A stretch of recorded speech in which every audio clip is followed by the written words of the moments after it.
I'm finished. Ethan Crawford stripped off the security uniform that hung 2 sizes too large on his frame, folded it with deliberate care, and placed it on the desk of the property manager, Vincent Russo. Vincent sat with his feet propped up, eyes glued to his phone as he scrolled through social media. He didn't even bother to acknowledge Ethan's presence. "Don't be so rash, kid. My final month's salary." "I'll collect it now," Ethan said flatly, his voice devoid of emotion. That finally captured Vincent's attention. He dropped his phone with an irritated sigh and glanced at the neatly folded uniform. "You want to quit?" "Fine, but company policy requires a month's notice. I submitted my resignation 2 weeks ago." "You ignored it." Vincent snorted, swinging his legs off the desk and sitting upright. "What's with this attitude? If you don't want the position, then get out. I'll have you know there's a line of candidates stretching down the street who would kill for a security position at the Silverpine Residences." The Silverpine Residences stood as the most exclusive gated community in Westbridge. The residents consisted of old money families and tech nouveau riche, and the homeowners association fees were astronomical. Unfortunately, none of those exorbitant fees ever trickled down to a low-level guard like Ethan Crawford. His monthly salary after taxes was $2,100, not a penny more. Ethan didn't utter another word. He simply stared at Vincent in silence. The quiet made Vincent fidget uncomfortably. The kid was usually a complete wallflower, but today his eyes looked like they'd been carved from ice. "Fine, fine, have it your way." Vincent yanked open a drawer, pulled out a wad of crumpled bills, and slapped them onto the desk. "Count it, then disappear." Ethan picked up the cash without counting it and stuffed it into his pocket. He turned and walked out without another word. "What a piece of work," Vincent spat at his retreating back. "Thinks he's somebody special." Stepping out of the management office, Ethan was struck by the blinding summer sun. He glanced back one final time. The main gate of the Silverpine Residences, a monstrosity of polished brass and wrought iron, gleamed brilliantly under the sunlight, a monument to wealth and status. He'd worked here for 3 years, standing at this gate every single day, watching the endless parade of luxury vehicles come and go. He knew every license plate, every resident's peculiar habits. He knew that Mrs. Whitmore in Villa A had to walk her toy poodle at exactly 6 o'clock every morning, and she never used a leash. Every morning, Ethan had to arrive half an hour early to lure the yapping dog to the opposite side of the property with a piece of hot dog, just to prevent it from charging at elderly Mr. Patterson during his morning walk. Mr. Patterson had a serious heart condition and couldn't handle the shock. He knew that Julian Kane in Villa C loved to race his sports cars and had a dangerous habit of drifting in the underground garage when he returned home late at night. Ethan would always anticipate his arrival, strategically blocking off key parking spaces with wet floor signs to give him enough room to maneuver without crashing into someone else's multi-million-dollar vehicle. And then there was Rosa, the housekeeper for the penthouse, who consistently forgot to close the windows. The moment Ethan saw storm clouds gathering, he'd have to sprint up 32 flights of stairs to remind her. No one knew he did these things. They only knew that the Silverpine Residences was a blessed place where everything just seemed to flow smoothly. Dogs didn't bite, cars didn't get scratched, and even the weather seemed gentler here. Ethan let out a long, deliberate breath. An invisible, crushing weight seemed to lift from his shoulders with that single exhale. For 3 years, he'd been like a human anchor, a living talisman, absorbing all the misfortune and negative energy of this entire community and grounding it within himself. Now he was free. Ethan took one final look at the gilded inscription above the gate. In his unique vision, a faint, almost imperceptible haze of gray mist was beginning to gather over the words. He turned expressionless and disappeared into the stream of pedestrians on the sidewalk. Behind him, Vincent Russo was already on the phone. "Yeah, Gerald, you got anyone for me? Need someone young, someone compliant. One of the Silverpine guards just quit." "Yeah, the quiet one." The first day of freedom, Ethan Crawford slept until he woke up naturally. He rented a small 300-square-foot studio apartment in Brookdale, the working-class neighborhood on the edge of the city. The sounds of traffic and urban life drifted in through his window, but the noisy, chaotic energy of the place felt incredibly comforting. No more waking up at 5 o'clock in the morning to deal with entitled residents and their even more entitled pets. His phone buzzed. It was a text from Gerald, an older guard he used to work with. Gerald texted, "Ethan, you really left." Vincent the whale was bad-mouthing you all night yesterday. Ethan texted back a simple yes. Gerald replied, "Good for you. That place is a soul killer. But you'll never guess what happened this morning. It's absolutely insane." Ethan raised an eyebrow. Gerald continued, "Mrs. Whitmore's precious toy poodle from Villa A went psycho. It bit the kid delivering the organic milk this morning. 3 deep gashes on his calf. They're still trying to catch it."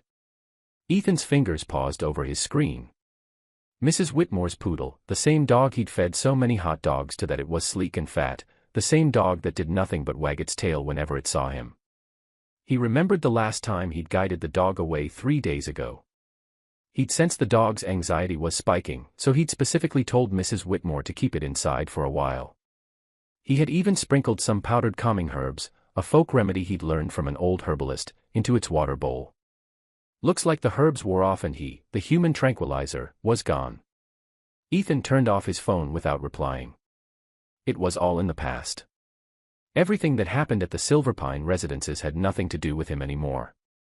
He went downstairs, grabbed a greasy, delicious slice of pizza from the corner joint, and then wandered over to the local job center. The job market was challenging. He was overqualified for manual labor but underqualified for anything better. Ethan wasn't in a hurry. He strolled around just enjoying the day. In the afternoon, he found a park bench, sat in the sun, and nearly dozed off. His pocket started vibrating insistently. It was Gerald again. Ethan hesitated for a second, then answered. Gerald's frantic voice exploded from the speaker. "Ethan, it's a complete disaster. The Villa C underground garage, a multi-car pileup." A knot formed in Ethan's stomach. Julian Kane, who else? Gerald's voice was trembling. The new guard didn't know any better. Saw Julian's Lamborghini coming in hot and tried to give him a formal salute. The kid startled him. Julian stomped the gas instead of the brake and the car just went berserk. Boom, crash. He hit 7 cars. A Porsche, a G-Wagon, all of them. Julian broke his leg. They just took him away in an ambulance. Ethan remained silent. He knew the layout of that garage like the back of his hand. He knew exactly whose cars were parked next to the corner Julian used for his drifting. Before, those spots were always empty, blocked off by his little signs. Now the new kid is in shock and Vincent Russo's face is greener than money. The insurance payout is going to be astronomical. Gerald was still rambling. Ethan quietly ended the call. He looked up at the sky. It was a brilliant cloudless blue, but somehow he could almost see it. On the other side of the city, above the Silverpine residences, that gray fog was growing thicker. Thin black threads were beginning to weave through it, tangling and twisting. It wasn't fog. It was a curse, a nexus of negative energy. It was the physical manifestation of all misfortune, conflict, and disaster. For the past 3 years, he'd done one thing every single day. He used his unique ability to sense, untangle, and dissipate this negative energy before it could coalesce. He was a janitor sweeping up invisible garbage day after day.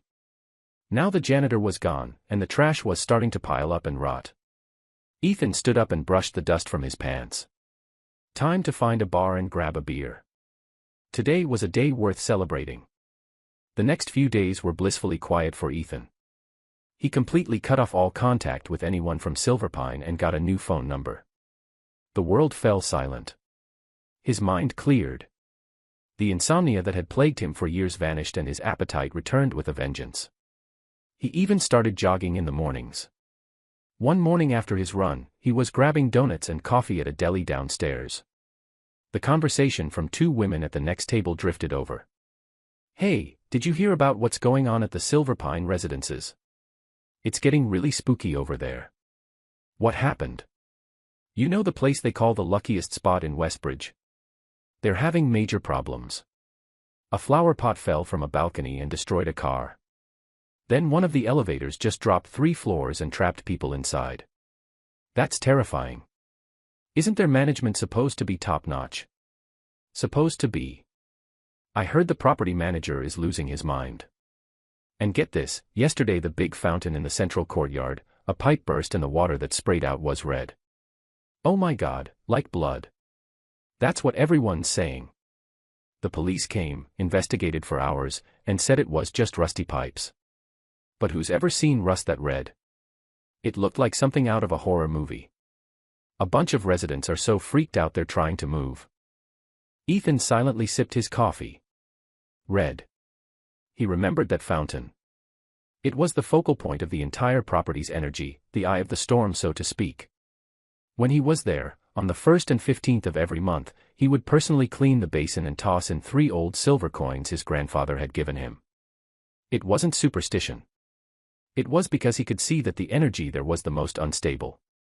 It needed the sharp grounding quality of metal to keep it in check. Apparently, it wasn't being checked anymore. The curse, the negative energy was no longer just an invisible fog. It was starting to bleed into reality. Ethan finished his last donut, paid, and left. He didn't want to hear any more. But trouble had a way of finding him. That afternoon, as he was reading in his apartment, there was an urgent knock at the door. "Who is it?" No answer, but the knocking grew more insistent. Ethan frowned and looked through the peephole. 2 men stood outside. One was his old colleague Gerald. The other was the property manager, Vincent Russo. Vincent's round face was plastered with a desperate, sycophantic grin. He was clutching a pile of expensive-looking gift baskets. Ethan opened the door, his face a mask of indifference. "What do you want?" "My God, we finally found you." Vincent looked like he'd found his savior in the desert, practically lunging forward. Gerald stood to the side, looking deeply uncomfortable. "Vincent, I told you. Ethan doesn't want to be bothered." "What do you know?" Vincent shoved Gerald aside and tried to push the gift baskets into Ethan's arms. "Mr. Crawford, I was wrong. I was a blind fool. You're a bigger man than me. Please don't hold a grudge." Ethan didn't take the gifts, letting them fall to the floor. "Get to the point." A muscle twitched in Vincent's cheek, but he forced the smile to stay in place. "Mr. Crawford, you have to help us. The community is falling apart." He began to recount a litany of disasters, tears and mucus running down his face. Petty thefts were rampant. A place where you could once leave your wallet on a bench was now seeing phones and purses stolen daily. Fights between neighbors were constant. Yesterday, the residents of the 15th and 16th floors got into a physical altercation over a water leak that ended with someone needing stitches. Worst of all, the residents' expensive prize-winning pets were falling mysteriously ill, and some had even died. Rosa, the penthouse housekeeper, was hysterical, claiming her employer's cat had appeared to her in a dream, warning of a dark presence in the building. "It's mass panic. The residents are storming my office every day. If this continues, I'm going to be fired," Vincent wailed. "Mr. Crawford, we know the truth. Gerald told me everything. You're not just some guy, you're a master. Please, I'm begging you. Come back." Ethan listened quietly. His expression didn't change. "You have the wrong person," he said calmly. "I'm just a security guard." With that, he started to close the door. Vincent panicked, jamming his foot in the opening. "No, wait. Your salary, I'll raise your salary. 5,000 a month. No, wait, 10,000 a month. How about it?" Ethan smiled. It was a cold, mocking smile. "Mr. Russo, do you remember what you said to me the day I left?" Vincent's face went white. Ethan mimicked his arrogant tone perfectly. "If you don't want the position, then get out. There's a line of candidates stretching down the street who would kill to work here." Vincent swayed on his feet, cold sweat beading on his forehead. "Mr. Crawford, I was talking nonsense. I have a big mouth. Well, now you can go hire one of those candidates in line." With a final sharp push, Ethan slammed the door. The deadbolt clicked shut, leaving Vincent Russo and Gerald standing stunned in the hallway. Outside, Vincent's pleading and banging on the door continued for a long time. Ethan put on his headphones and cranked the music to full volume. The world was quiet again. He knew Vincent was just the beginning. When a group of people descends into panic, they'll grasp at any straw that looks like it might save them, and he was that straw. Sure enough, the next day a different group was at his door. This time it was Mrs. Whitmore from Villa A along with a few other residents he recognized. Mrs. Whitmore had lost her usual haughty demeanor. Her eyes were shadowed with dark circles and she looked haggard. "Mr. Crawford," she called through the door, her voice timid. Ethan leaned against the door, saying nothing. "Mr. Crawford, we know we were wrong. We treated you poorly and we weren't respectful. Please, we're begging you. Save the Silverpine residences. Name your price. We'll all contribute." A chorus of agreement rose from the hallway. "That's right, Mr. Crawford. Anything you want, just come back. We'll donate a wing to the local hospital in your name." A cold smirk touched Ethan's lips. A hospital wing. They were creative, he'd give them that. He remembered the time he'd advised Mrs. Whitmore to leash her dog. What had she said then? "You're a security guard. Who do you think you are telling me what to do? My dog is worth more than you'll ever make in your life." Now that her new, even more expensive dog was sick, she was here begging. Ethan remained silent, just listening. The people outside talked until their throats were dry. Faced with total silence from inside, their voices eventually trailed off. Finally, Mrs. Whitmore sighed, her voice thick with tears. "Mr. Crawford, we're truly desperate. Please just take pity on us." With that, the group shuffled away, defeated. Ethan took off his headphones. Pity. He remembered when his mother was sick, when he desperately needed money for her treatment. He had asked Vincent for an advance on his salary, and Vincent had humiliated him in front of the entire staff. He remembered the time he'd stood in front of a drunk driver's car to stop him from plowing through the security gate. The car had thrown him several feet, shattering his kneecap. He'd spent 2 weeks in the hospital, and who had come to visit him? Who had shown him a shred of concern? Only old Gerald, who had secretly slipped him $100. This community had shown him no kindness, only cold indifference and contempt. Why should he go back just because he had this ability? On what grounds? Ethan walked to the window, watching the now empty hallway below. He knew this wasn't over, and it wasn't. The third day, the visitors were far more significant. The doorbell rang while Ethan was making himself lunch. He glanced through the peephole. A well-dressed man in a designer suit stood at his door, radiating an air of importance. Ethan recognized him. Julian Kane from Villa C, the rich kid who loved drifting in the garage, crashed 7 luxury cars, and broke his leg. Next to him stood a white-haired elderly man leaning on a cane. Ethan's eyes narrowed slightly. Mr. Patterson, the retired executive with a heart condition. After a moment of silence, Ethan opened the door. Julian's leg was in a cast and his face was a patchwork of fading bruises, but his attitude was shockingly respectful. He bowed deeply to Ethan. "Master Crawford." The title sounded completely sincere. Ethan's gaze went past him to Mr. Patterson.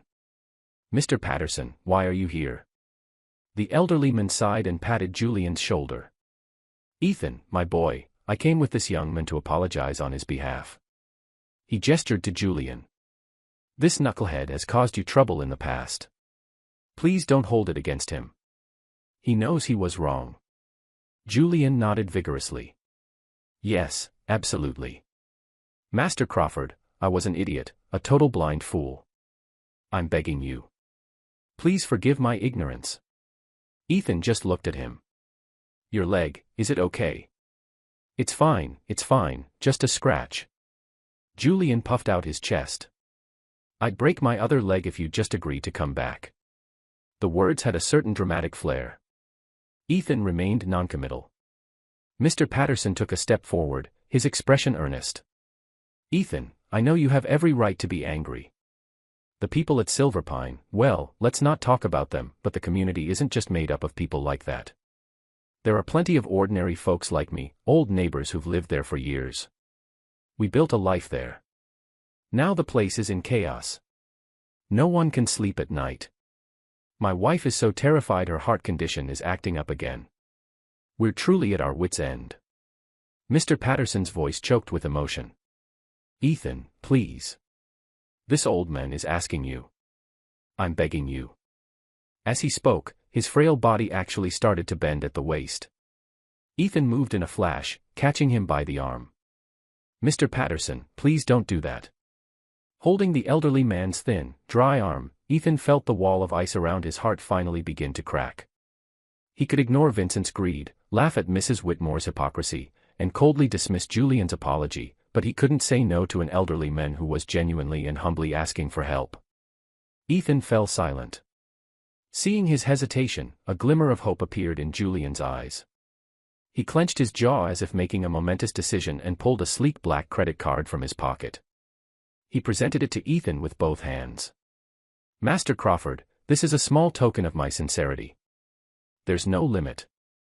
As long as you agree to return, from now on you run the Silverpine residences, and if anyone shows you an ounce of disrespect, I will personally ruin them." Julian's gaze was more serious than Ethan had ever seen it. Ethan looked at the card, then at Mr. Patterson's hopeful face. Finally, he gave a slow, deliberate nod. News that Ethan was returning swept through the Silverpine residences like wildfire. The residents' group chat exploded. "Did you hear? Ethan, that security guard, he's coming back for real. He actually agreed. Julian Kane went to beg him in person. I heard he was practically groveling." Groveling is an understatement. "My housekeeper said Julian was calling him Master Crawford." "Oh, thank God. We're saved. Quick, everyone. We need to pool our money and get Master Crawford a proper welcome home gift." The chat was filled with celebration as if they had just won a war. No one mentioned gate guy or just a guard. Ethan Crawford had become Master Crawford, their savior, the one who could deliver them from the chaos. The next morning, Julian Kane arrived in a brand new Rolls-Royce Phantom to personally pick Ethan up. The car parked in front of the dilapidated apartment building drew a crowd of curious neighbors. Vincent Russo was there too, fawning like a lap dog, rushing to open the car door for Ethan. "Master Crawford, after you." Ethan didn't even glance at him, sliding silently into the back seat. Mr. Patterson was already in the car. "Ethan, I know this is a difficult thing for you to do," the elderly man said, his voice full of apology. "It's not," Ethan said coolly. "I have my terms." Julian immediately jumped in. "Master Crawford, you name it. 1 term, 100 terms, whatever you want." Ethan held up one finger. "First, I am not a security guard." "Of course, you're our chief consultant," Julian said instantly. Ethan held up a second finger. "Second, I want a private office, the one with the best view in the entire community. I need to be able to observe the flow of energy at all times." "No problem, the penthouse. We'll knock out the walls of the show unit across from Rose's place and make it your office," Julian declared with a wave of his hand. Vincent in the front seat went pale. That unit was the developer's model home worth over $10 million. Julian didn't bat an eye. Ethan held up a third finger. "Third, my word is law at the Silverpine residences. Whatever I say, you do, no questions asked." "Done," Julian said, his voice firm. Finally, Ethan held up a fourth finger and looked directly at Julian. "And fourth, my salary. You will pay it personally." He paused, then named a figure. $1 million a year. The air in the car instantly turned to ice. Vincent Russo's jaw dropped so far his chin nearly hit his chest. $1 million for a security guard, no, a consultant. It was beyond insane. Even Mr. Patterson looked stunned.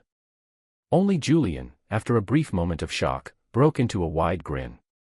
"Done," he said, the single word sharp and decisive. "Master Crawford, you're worth every penny." He felt it was the best $1 million he would ever spend. Any problem you could solve with money wasn't a real problem, especially when it was a problem that involved life and death. The Rolls-Royce glided through the gates of the Silverpine residences. The roads on either side were lined with residents. When they saw the Rolls-Royce, they burst into applause as if welcoming a returning hero. Mrs. Whitmore was right at the front, clutching a bouquet of flowers, her face a mask of eager sycophancy. Ethan sat in the car, gazing out the window at the faces that were both familiar and strange. His expression was perfectly calm. He was back, but this time he wasn't the hired help. He was the one in charge. Ethan's new office was ready in record time. The entire 32nd floor, a sprawling 2,000-square-foot penthouse, was gutted overnight and transformed into a vast open space. In the center sat a single desk and a single chair. The floor-to-ceiling windows offered a panoramic view of the entire Silverpine residences. On his first day, Ethan did nothing. He just sat in his office in complete silence for the entire day. From his vantage point, he could see it all.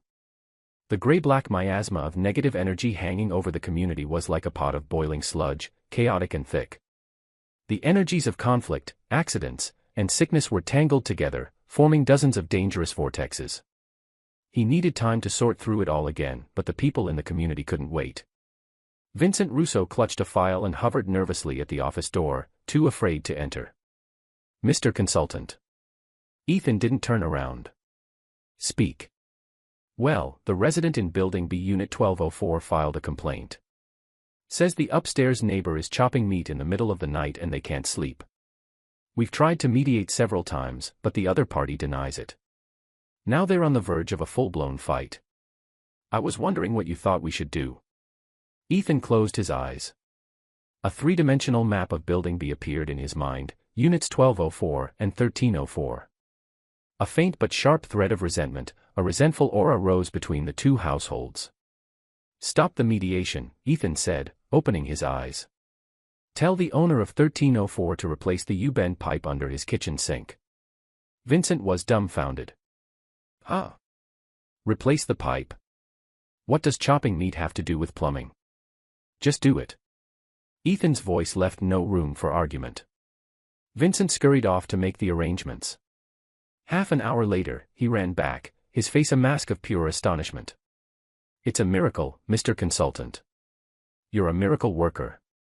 The plumber took apart the pipe in 1304 and you'll never believe it. It was clogged with a huge clump of hair and a small piece of bone. The water couldn't drain properly, so at night when it was quiet, the dripping in the U-bend sounded exactly like someone chopping meat. The misunderstanding is cleared up. The two neighbors are acting like best friends now." The way Vincent looked at Ethan had transformed from reverence to outright worship. This wasn't a consultant. This was a living deity. Ethan's expression remained unchanged. That was just a warm-up. He picked up the walkie-talkie on his desk.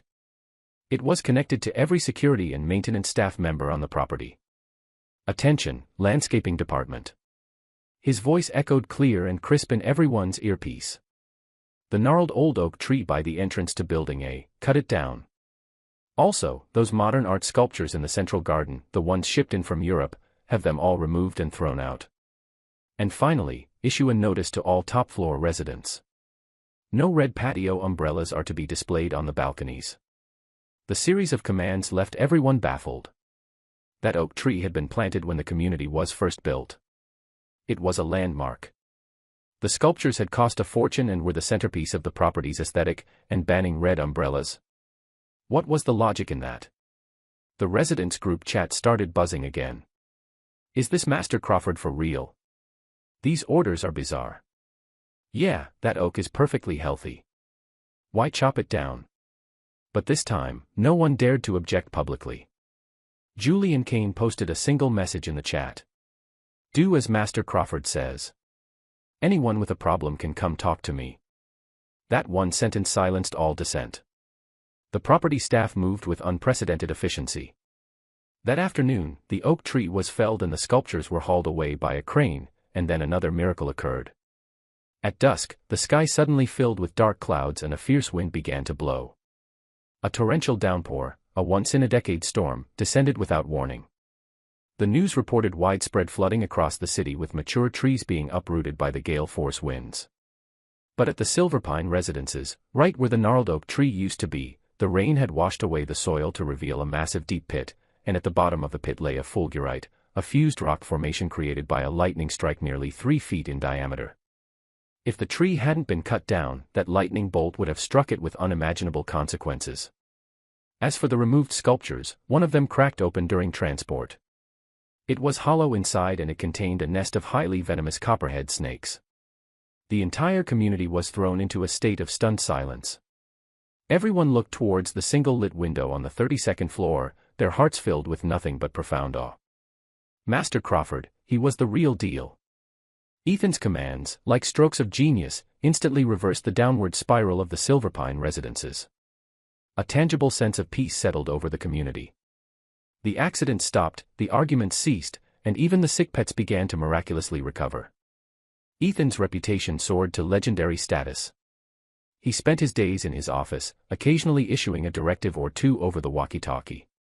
The prize-winning orchid on the balcony needs to be watered. Inform housekeeping. The fire hydrant in the corner of parking garage B is leaking. Go check it. Advise all residents it is not recommended to travel long distances for the next 3 days. Every single command was unervingly accurate. The owner of Building D Unit 2101 was a businessman who had been on a 2-week trip and had completely forgotten about his priceless orchid. He broke into a cold sweat when he received a call from management. The fire hydrant was indeed found to have a hairline crack that if left for another day could have flooded the entire garage, and 3 days later a horrific multi-car pileup occurred on the interstate leading out of the city. Thanks to Ethan's warning, every resident of the Silverpine residences had avoided the disaster. The name Master Crawford was now treated like a royal decree. The residents organized themselves, sending a rotating selection of gifts to Ethan every day: top-shelf teas, limited edition wines, rare antiques, and valuable art. One resident even tried to set Ethan up with his daughter. Ethan refused to see anyone or accept anything. The gifts piled up in the management office with Vincent Russo tasked to handle them. Vincent now treated Ethan with more reverence than he would his own father. His entire job had become anticipating Master Crawford's needs and ensuring all trivial matters were handled perfectly. One day, Julian Kane came to Ethan's office. He brought news. "Master Crawford, something's come up. I think we might need your guidance," Julian said, his expression unusually grim. "That plot of land east of us, Blackwell Industries just acquired it." Ethan looked up. Blackwell Industries, the city's largest real estate developer, known for its deep connections and ruthless business practices. They're planning to build a super-tall twin-tower commercial complex. They're calling it Blackwell Towers. Julian pointed out the floor-to-ceiling window towards the east. The location is right next door. Ethan followed his gaze.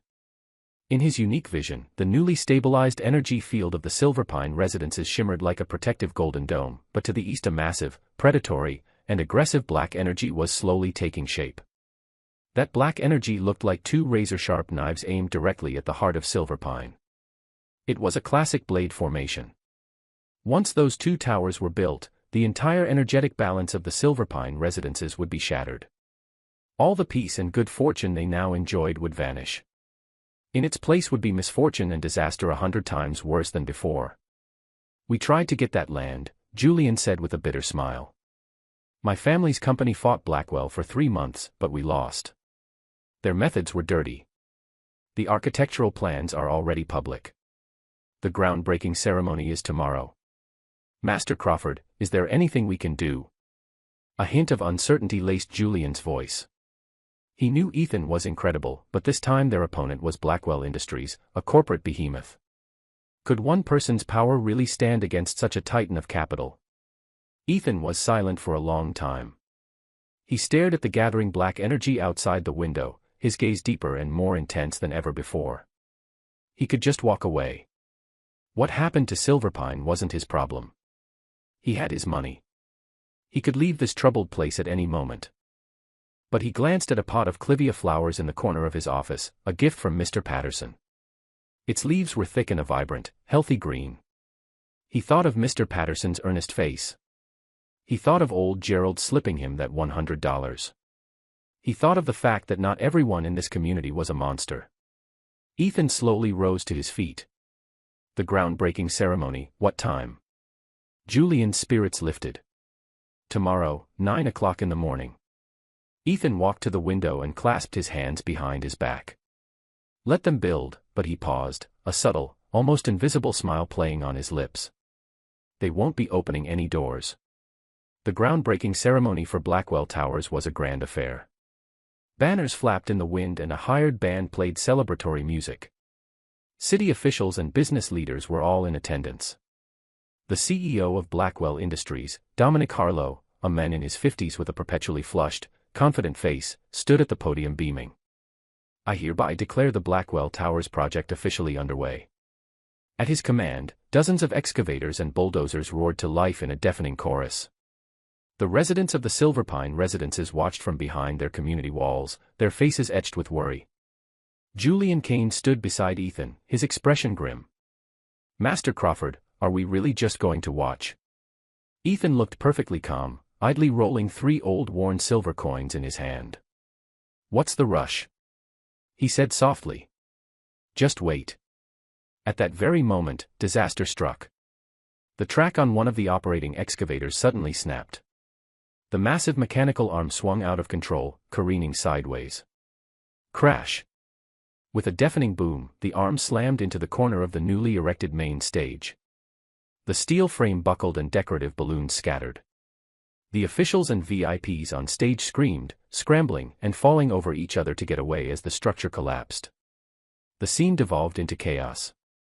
Dominic Harlow's face turned black as thunder. What the hell happened? He bellowed at his project manager. An accident on the very first day. What kind of operation are you running? The project manager, drenched in sweat, could only stammer incoherently. Julian watched, jaw agape. It was starting. He looked at Ethan with utter disbelief. Ethan acted as if he hadn't seen a thing. He simply glanced up at the sky. Not a good day to break ground. As the words left his lips, a dark cloud appeared out of nowhere in the clear blue sky. Fat raindrops began to fall, splattering against the ground. Within seconds, the freshly dug earth turned into a muddy swamp. Everyone was soaked to the bone. A lavish, high-profile groundbreaking ceremony was brought to an unceremonious and soggy end. Dominic Harlow was so furious he looked like he might have a heart attack on the spot. Investigate. I want a full investigation. Find out if this was an accident or if someone is trying to sabotage us. But this was only the beginning.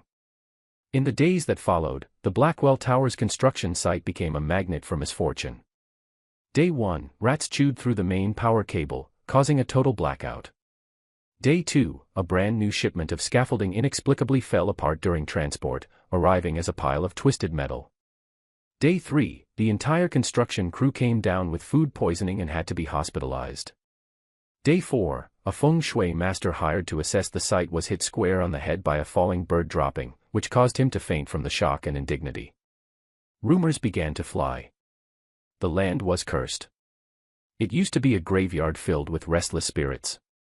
Crew after crew was hired, but no one would stay on the job. The project ground to a halt. In the Silverpine Residences group chat, it was a non-stop party. Did Blackwell Industries kick a hornet's nest or what? It's not a hornet's nest they kicked. It's a sleeping dragon. Master Crawford is a legend. Standing in Ethan's office, Julian Kane was at a loss for words. He no longer saw Ethan as a master. He was looking at a living deity walking the earth. Without lifting a finger, without a single threat, he had brought a multi-billion-dollar project to its knees. What kind of unbelievable power was this? Master Crawford, it seems Dominic Harlow is getting desperate, Julian reported. I'm hearing he's pulling every string he has to find a real expert. Hearing this, Ethan finally opened his eyes. The hand playing with the silver coins stopped.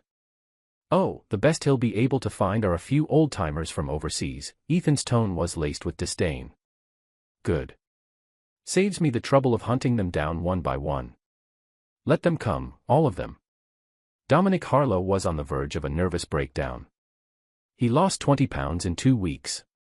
The Blackwell Towers project was a bottomless pit, swallowing his money and sanity, and they hadn't even laid a single foot of foundation.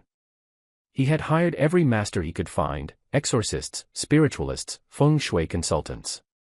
They were either frauds or they'd suffered some bizarre accident the moment they stepped on site. The last one had tripped walking down a simple flight of stairs and broken 3 ribs, leaving in tears and swearing the place was haunted. Dominic finally realized he had picked a fight with something far beyond his understanding. The power he was up against was on another level entirely. After extensive discreet inquiries, he finally narrowed his focus to the gated community next door and to the mysterious Master Crawford, a former security guard. When his assistant delivered the report, Dominic Harlow couldn't believe his ears.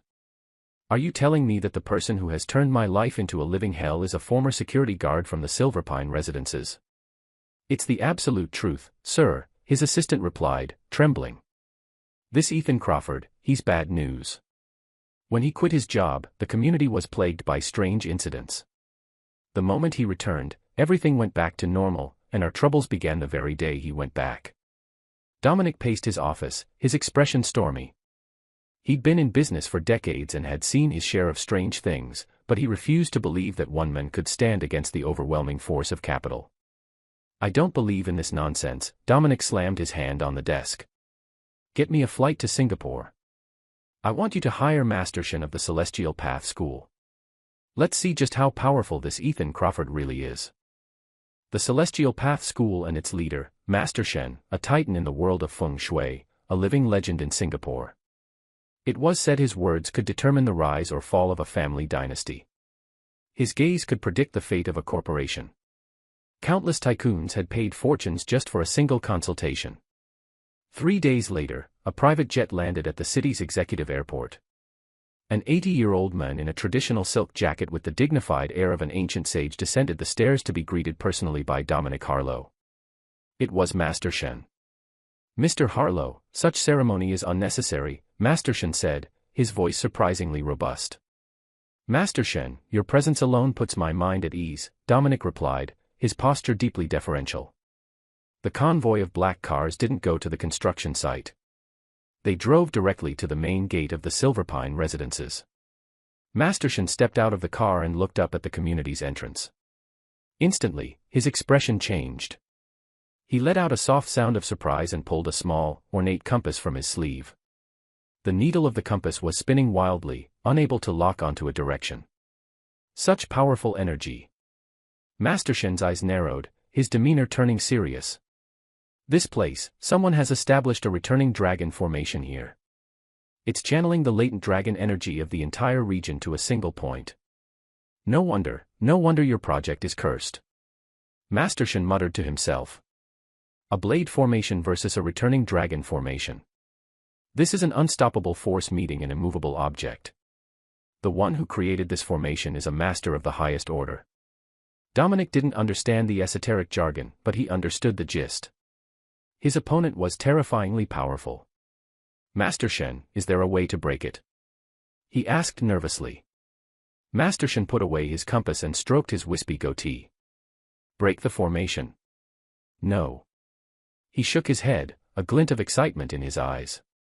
It has been many years since I have encountered such an interesting adversary. I wish to meet him myself. With that, he took a step towards the community entrance. At that exact moment, Ethan Crawford appeared at the gate. It was as if he had timed his arrival to the second. He wasn't wearing a uniform or a suit, just a simple white t-shirt and jeans, looking like any other young man in the neighborhood. Master Shen's gaze locked onto him instantly. Their eyes met. The air seemed to freeze. Master Shen's pupils constricted violently. He couldn't read him. The young man before him had no discernible aura, no fluctuations of energy. He was as ordinary as a stone on the side of the road, but it was this extreme ordinariness that signified extreme power returning to the source. It was a state that, according to legend, only the Grand Masters could achieve. A stone dropped in the pit of Master Shen's stomach. He knew with dawning horror that he had gravely underestimated his opponent. You are Ethan Crawford, Master Shen's voice was deep, but it held a faint, almost imperceptible tremor.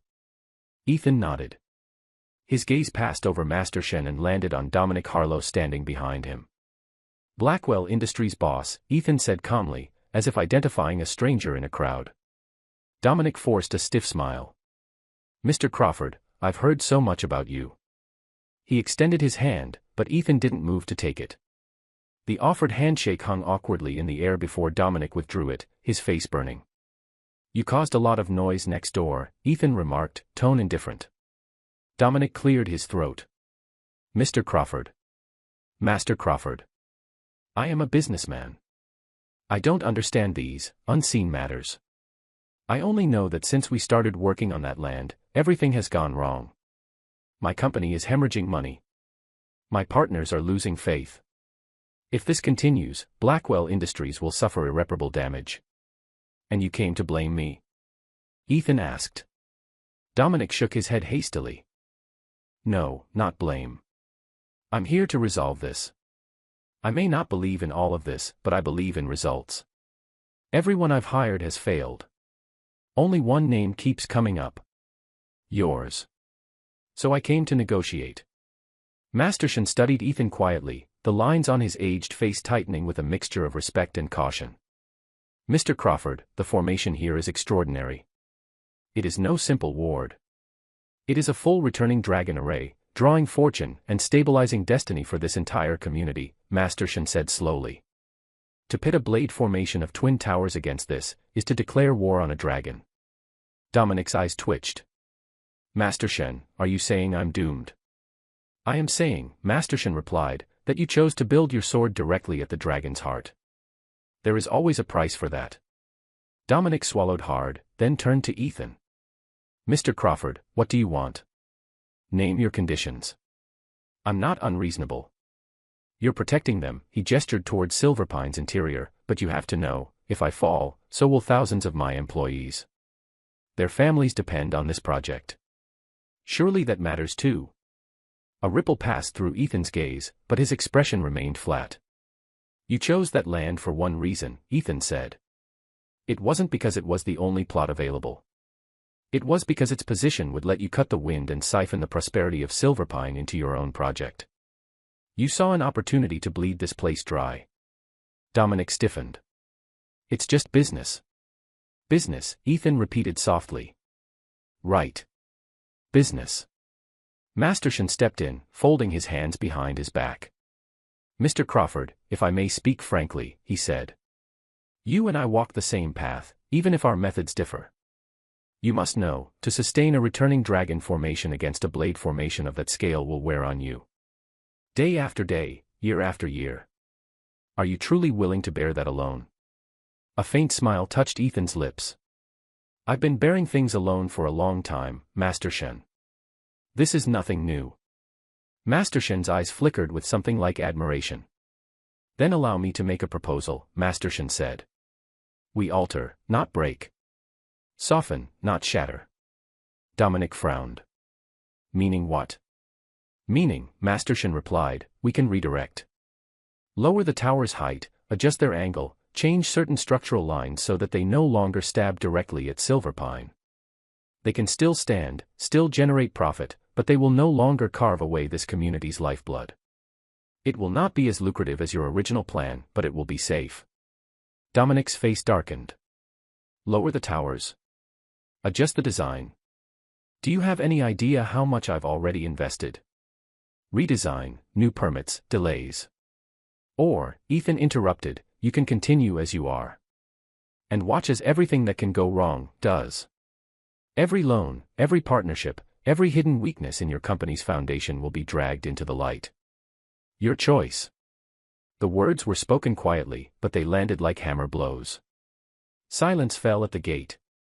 Behind the security line, a few residents had gathered, pretending not to eavesdrop as they watched from a distance. Vincent Russo, hovering nervously to the side, wiped sweat from his brow, too afraid to interject. Dominic clenched his jaw. You think I'm afraid of setbacks? He snapped. I built Blackwell from nothing. I don't bow to superstition. This isn't superstition, Masterson said calmly. It is balance. You have already seen 4 days of minor omens. Those were warnings, not punishment. If you continue to drive your blade into this dragon's chest, the retribution will not stop at broken scaffolding and bad weather. Dominic opened his mouth, then closed it again. He thought of the sabotaged shipments, the sudden illnesses, the inexplicable accidents. Thought of the calls from frightened investors and board members. Thought of sleepless nights staring at projections plunging into red. What do you want from me? Dominic asked finally, voice hoarse. Ethan regarded him with cool detachment. 3 conditions, he said. Accept them, and I'll allow your project to live. Dominic swallowed. Say them. First, Ethan said, the tower's design must be changed. They cannot be twin blades pointed here. Their height, their orientation, and their facade elements, Masterson will give you the specifics. They will stand, but they will not cut. Masterson inclined his head. That, I can arrange. Dominic winced internally, but he nodded. Fine.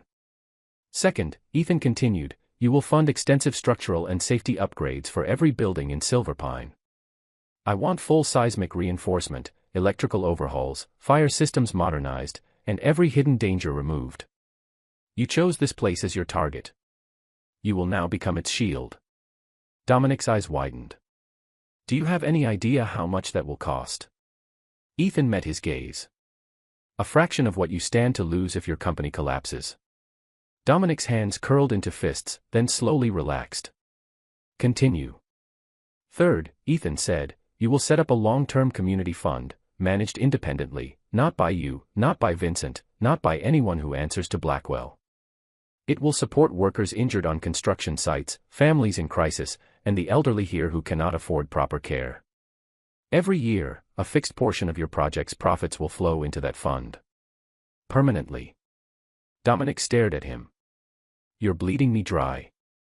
You're still making money, Ethan replied. Consider it the price of pointing your sword at the wrong heart. Masterson watched the exchange, eyes hooded. Mr. Harlow, he said softly, if you refuse, I will advise you to abandon the project entirely and cut your losses. If you insist on persisting in your original plan without Master Crawford's consent, I will not stand beside you. Dominic turned to him, stunned. Masterson. I am a practitioner, not your hired thug, Masterson said, voice firm. I will not help you desecrate a formation of this level. Dominic felt something inside him sag. He looked back at Ethan, then up at the gleaming buildings of Silverpine, where dozens of balcony doors and windows concealed hundreds of watching eyes. If I agree, Dominic said slowly, will the misfortunes stop? Ethan's voice was calm. If you follow every adjustment Masterson specifies, implement every safety upgrade, and establish the fund as I described, I will release the pressure on your site. The land will stop spitting you out. But if you cut corners, lie, or try to twist the agreement, the blade you forged will turn inward. Toward you. Dominic shivered despite himself. All right, he said finally. I agree. The words seemed to echo at the gate, hanging in the summer air. Masterson exhaled softly, almost in relief. Very wise, Mr. Harlow. I will visit your offices tomorrow to begin the redesign. Dominic nodded stiffly, then looked at Ethan one last time. You win this round, Mr. Crawford. Ethan shook his head faintly. This was never a game. Dominic turned and walked back to the waiting car convoy. For the first time in his career, as he slipped into the back seat, he felt not like a predator, but like prey that had just escaped a hunter's claws by agreeing to build its own cage. At the curb, Masterson lingered.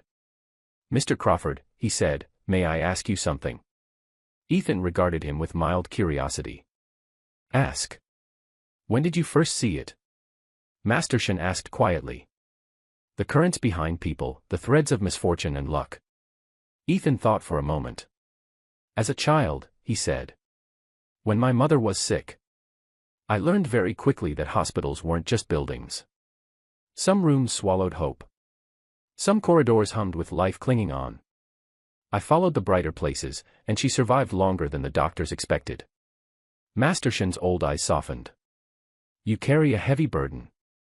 Someone has to, Ethan answered. Masterson bowed deeply, both hands clasped in front of him. In all my years, I have met many who call themselves masters. Very few deserve the title. You, Mr. Crawford, do. If you ever wish to study the deeper methods of the celestial path, my doors will always be open to you. Ethan's lips curved in the faintest suggestion of a smile. Perhaps, one day. Masterson straightened and walked toward the cars, his figure small but upright against the vastness of the city. When they were gone, Vincent hurried up, nearly tripping over his own feet. Master Crawford, that was. Unnecessary commentary, Ethan said lightly. Get back to work, Mr. Russo. There are inspection reports on your desk you haven't read yet. Vincent froze. Why yes, sir. Right away, sir. He scampered off, wiping sweat, as Ethan stepped back through the gate. The moment his foot crossed the threshold, he felt the formation's pulse ease, just a fraction. The worst of the black pressure from the east had already begun to disperse, like a storm cloud forced to change direction. Up in his office, Ethan stood before the floor-to-ceiling windows, looking out over Silverpine. The gray-black haze that had once boiled above the community was now thinned, shot through with streams of golden light. The vortexes of sickness and conflict had unraveled into calmer, slower currents. The place finally looked the way the residents always insisted it had been, blessed. Julian Kane burst in without knocking, then stopped short when he saw Ethan's expression. "Master Crawford," he said tentatively. "It's handled," Ethan said. "Blackwell will adjust their project. Silverpine will stay intact." Julian let out a long breath he hadn't realized he was holding. "I don't know how to thank you." "You already are," Ethan replied, glancing at him. "Keep your word about my salary.